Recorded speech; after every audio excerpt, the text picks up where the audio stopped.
Eh bien, c'est un quintet jouable ce lundi, les amis. Bonjour à tous, bienvenue pour mon prono. Avec l'analyse, bien sûr, de tous les partants, le fameux tableau des partants qui vous plaît, j'ai l'impression, en tout cas. Vous êtes de plus en plus nombreux à rester pendant toute la vidéo. Donc, écoutez, bienvenue à vous. Merci aux plus fidèles et bienvenue aux petits nouveaux. Base Favo, Choco et Tocard du jour, bien sûr, en fin de vidéo. Vous pouvez naviguer, si vous voulez, directement les 4 tuyaux du jour et mon prono. Mais pour ceux qui veulent rester avec moi pour l'étude, écoutez, ne niaisons pas, on n'a pas le temps de niaiser, j'espère que vous allez bien, que vous êtes bien installés, vous avez de quoi noter évidemment.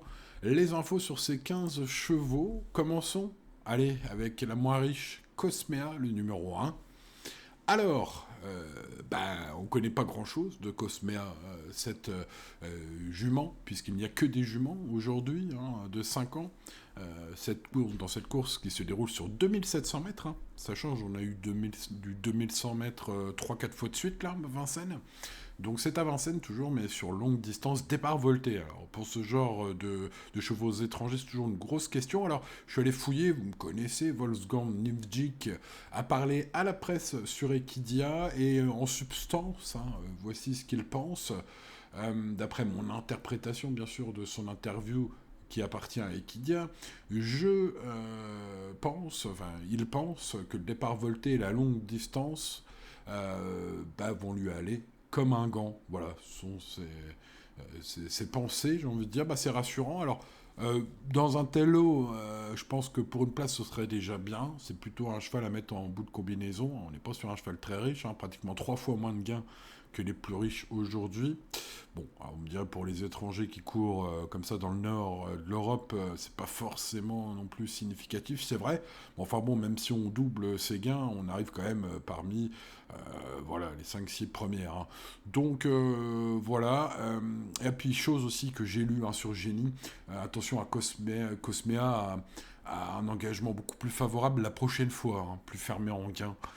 Donc, voilà. Bon, toutes ces raisons, finalement, et puis le fait que je connaisse pas trop un Cosmea, ont fait que je l'ai pas gardé. Dites-moi ce que vous en pensez, si vous avez un avis plus aiguisé que le mien. Ouais, j'ai essayé de fouiller pourtant. Le numéro 2, Elsa Killergar, là c'est compliqué les gars. En mode apprentissage. Quand son coach, Monsieur Chotol, se met aux manettes et que c'est ferré, on raye, tout simplement. Sauf si t'aimes les paris impossibles. Je ne recommande pas ce numéro 2. Bon. Allez, on passe au 3, Eleganza Ave, qui est pieds nus et confie un pilote. Ça sent la tentative sérieuse cette fois-ci, justement, de cette écurie. Franck Ouvrier est aux manettes. Une place, ce serait déjà bien. Un coup de poker, en fin de ticket, on va dire. Manque de chrono saisissant, notamment pour briller dans un tel lot. Mais on est en mode course avec ce 3. Passons au 4, Ragazza Duchesne. Julien Lemaire pense qu'elle est affûtée, la Ragazza. C'est ce qu'il dit dans la presse. Alléger des antérieurs, elle peut faire parler sa tenue.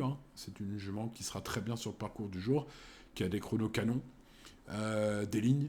Voilà. Après, il faut que ça se goupille bien. Voilà, il faut se faufiler, les bons dos, Paul Ploquin en manette.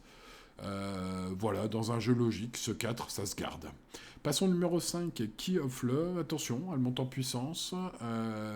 J'ai cru entendre dire, enfin je l'ai lu dans la presse, que Monsieur Lamar, son coach, la pense proche de son top niveau, désormais. Donc on peut s'attendre à une jument sur la montante, avec Anthony Barrier, un cheval qui peut clairement faire figure d'outsider intéressant, on va dire. Voilà, il faudra qu'Anthony Barrier sorte la monte, la drive, cette fois, avec ce numéro 5. Pas impossible. Le numéro 6, Émilie LP, déférée des 4 pour la première fois. C'était la dernière fois, qu'elle était déférée des 4, pour être plus précis. On redéfère des 4 ici. Bon, elle a montré qu'elle en avait sous le capot, j'ai bien aimé cette ultime sortie. Mieux venant de derrière, comme beaucoup de concurrentes aujourd'hui. Gabriele Gellermini aux manettes, chrono épatant, ligne convaincante, chance sérieuse ce numéro 6. Passons au 7 qui a l'habitude de scoltiner des lots relevés. On est sur une descente de catégorie. Tiens, ça nous rappelle quelque chose, l'écurie Laurent-Claude Abrivard avec Léo Abrivard, un cheval qui descend de catégorie, qui est déféré des 4, qui est brave et régulier au niveau supérieur. Faut le prendre pour le quintet, ce numéro 7. Le numéro 8, Katie Dugoutier, elle revient après une longue absence, sera Ferré. Je vous propose de rayer cet élève de Thierry Duval d'Estaing qui d'ailleurs avoue sur Equidia, enfin c'est pas Thierry, c'est Théo, hein, qui a déclaré sur Equidia qu'il aura besoin de reprendre du rythme. Katie Dugoutier, donc ce numéro 8, je raye. Je conseille l'impasse également sur le numéro 9, Kelly Jane, qui est Ferré, qui va se frotté à forte partie. Je n'ai pas senti Julien Dubois très confiant dans sa déclaration sur Génie Course. Voilà, même avec cet entraîneur qui n'a pas d'ambition, déjà quand il en a, voilà, hein, c'est pas forcément une première chance. Ici, bah, j'y crois pas trop, hein, voilà, pour résumer. On passe au 10 Elisana. Bon, là, on arrive sur le blanc du poulet, hein, avec 10, 11, 12, 13, 14, 15, les amis. Enfin, c'est mon avis. Puisque le 10 n'a pas brillé cet hiver, mais là, l'engagement, c'est canon. Nico Bazir est chaud patate. Moi, je la mets dans mes bases. Elle descend très nettement de catégorie aujourd'hui. Voilà, alors certes, la musique n'est pas belle, mais enfin, on est une catégorie 2 fois moins relevée. Et ça peut passer. En plus, elle est bien, paraît-il, à l'entraînement, selon son entourage. Bref, vous l'avez compris. On garde ce 10. Le 11, Cassia, fautive la dernière fois, mais elle est en super forme, selon Dominique Locneux. Voilà, un petit parcours aux petits oignons. Yoann Le Bourgeois inspiré aujourd'hui, peut-être, espérons-le, car cette fille de Ready Cash peut taper fort. Elle a gagné déjà 2 fois cette saison à Vincennes. Jamais 203, peut-être aujourd'hui pour ce 11. Si bon parcours. Passons au 12 Capucha Mip avec Mathieu Abrivard. Ça peut faire un truc super. La dernière fois, ça s'est mal passé. Il vaut mieux reprendre cette jument qui n'est pas fautive d'habitude. Elle a de la qualité. On vise le podium, hein. D'ailleurs, du côté d'Adrien Garato, hein, le fils de Sébastien. Donc ce numéro 12 me paraît mériter un large crédit. Le numéro 13, Quête Méloise, alors aussi en théorie, bon, c'est Pierre-Yves Verva, j'ai bien vu, voilà, mais quand ça se passe bien dans le parcours, hein, Quête Méloise, c'est top, hein, on l'a vu ces derniers temps. La dernière fois, des soucis de trafic avec du gaz, donc évidemment, logiquement, si vous jouez au quintet, en tout cas, je pense qu'il faut mettre aussi ce 13. Le 14, qui file des bois, est en super forme, sur un parcours qu'elle aime. Il faut un parcours caché, mais on a Mathieu Mottier à bord, les amis. Donc la forme de cette jument. À Nantes, la dernière fois, je crois que c'était l'avant-dernière fois à Nantes. Bref, lors de ses dernières sorties, j'ai vu une course à Nantes où elle a été menée trop offensivement. Non, pardon, à Nantes, elle n'était pas chanceuse. Je reprends mes notes, hein, voilà. Pas chanceuse à Nantes. Pas chanceuse à Nantes, et menait trop offensivement dans le prix de Pierrefonds. Voilà, ça y est, j'ai remis mes notes à l'endroit. La dernière fois, et ce qui lui coûte un meilleur classement à coup sûr, je pense, hein. On est sur une belle compensation possible pour ce 14. Mathieu Mottier, bah voilà, hein, on a l'homme du meeting pour l'instant. Voilà, ce 14, en plus une belle cote. La confiance, hein, de Pierre Brochard, son coach. Alors Benjamin Rochard n'est pas là aujourd'hui, donc Mathieu Mottier c'est un remplacement de luxe, je pense. Bref, bon voilà, j'aime beaucoup ce 14, je pense que vous l'avez compris. On passe au numéro 15, Kivala Renardier, procédons. Une jument courageuse face à cette opposition, ça sent plus une place. Bon parcours, 4-5e, voilà, avec le héros 2024, Eric Raffin aux manettes. Évidemment, on va mettre ça où? Dans le champ réduit, évidemment. Voilà, la mine turfiste. Bon, bah voilà, ça fait beaucoup d'infos. Essayons de déblayer, de trier le grain de livret avec ma base. Tout d'abord, qui file des bois. En plus, il va y avoir une belle cote, hein. On va croiser les doigts, les amis, hein. Le remplaçant de luxe, Mathieu Mottier. Coach chaud, je le disais, donc, pas chanceuse à Nantes, l'avant-dernière fois, puis menée trop offensivement ensuite dans le pré de Pierrefonds. Voilà, on est sur une compensation largement possible, puisque du coup, hasard ou coïncidence, l'engagement est quand même incroyablement bon aujourd'hui. Bon, même s'il aurait fallu qu'elle gagne la dernière fois, hein, pour ne pas passer à 100 000 de gains aujourd'hui, puisque la course est fermée à 100 000 de gains. Bref, vous m'avez compris, j'aime beaucoup ce 14, la cote est belle, et ben voilà, hein, on va croiser les doigts.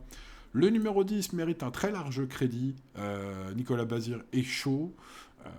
La jument descend très très nettement de catégorie, ce numéro 10. Bon, j'ai envie de dire c'est sa course. JMB est au sulky. Voilà, c'est sa course. Après, sa musique, évidemment, voilà, hein, ça refroidit un peu. Mais bon, je le disais hein, pendant cette étude, le niveau est 2 fois moins relevé que d'habitude pour ce numéro 10. Le numéro 11 n'est pas à négliger. La dernière fois, ça s'est mal passé. Ça peut évidemment, juger son avant-dernière course, être très bien une des meilleures chances du lot, à mon avis. 2 victoires déjà cette saison à Vincennes, une fille de Reddy Cash. Voilà, beaucoup d'atouts pour ce numéro 11, on garde. Et puis on va garder également Capucha Mip, bah oui, le numéro 12. Une erreur bête la dernière fois, Adrien Garato est confiant sur ce cheval qu'il entraîne avec son père, Sébastien Garato. Mathieu Abrivard, Sulky, voilà. Allez, un cheval qui n'est pas d'habitude, qui n'est pas fautive hein, d'habitude, cette jument. Et donc l'engagement est bon aussi hein, pour tous ces chevaux les plus riches, ces juments, face aux seuls juments de 5 ans. Très bien engagé au gain. 14, 10, 11 et 12. Allez, ensuite on mettra le 13, le 6, le 4 et le 7. Et le 15 dans le champ réduit. Évidemment, les amis turfistes. L'indice de confiance est bon aujourd'hui, même si des surprises sont possibles, on reste raisonnable. Chers amis turfistes, allez, avant de se quitter, petite info, nouveauté sur le site avec le prono des lecteurs. En fait, j'ai remarqué hein, dans l'onglet communauté de la chaîne que vous étiez très nombreux à voter chaque jour hein, par rapport à mes tuyaux. Et du coup, je me suis dit, tiens, ça pourrait être intéressant d'avoir un vote un peu plus grand, parce que je vous explique, sur YouTube, on ne peut pas mettre plus de 4 votes. Donc, bah, évidemment, si je vous demande de voter pour votre cheval préféré, bah, je ne peux pas mettre 16 chevaux, enfin, voire plus des fois. Donc, du coup, c'est pas possible de vous faire voter, les amis, pour votre cheval préféré. Voilà, parce que je peux en mettre que 4 maximum. Donc du coup, j'ai mis en place un système de vote sur le site, dans ma rubrique hein, des 4 tuyaux avec mon prono, sur l'article principal sur pronoturfgratuite.fr. Vous avez le prono des lecteurs sur lequel vous pouvez voter vraiment pour vos préférés. En plus, vous pouvez en mettre plusieurs. Une fois que vous avez voté, vous découvrez le prono des autres. Voilà, donc ça peut être un élément intéressant, supplémentaire. Donc je vous donne rendez-vous sur pronoturfgratuite.fr sans plus tarder pour faire votre petit vote, pour découvrir le site, si vous ne le connaissiez pas. Voilà, allez, les amis turfistes, il ne me reste plus qu'à vous souhaiter bonne chance. Allez, on croise les doigts ce lundi. Et puis, n'oubliez pas le petit pouce sur la vidéo, si vous l'avez oublié, ce serait dommage. Ça peut porter chance, vendredi, samedi, il me semble. Bref, allez, on met le petit pouce, puis ça aide évidemment à référencer la chaîne. Merci à vous. N'oubliez pas de vous abonner si ce n'est pas encore fait, d'activer la cloche pour ne rien manquer, ce serait dommage. Allez, à demain pour de nouvelles aventures, ou à tout de suite sur le site. Ciao, ciao.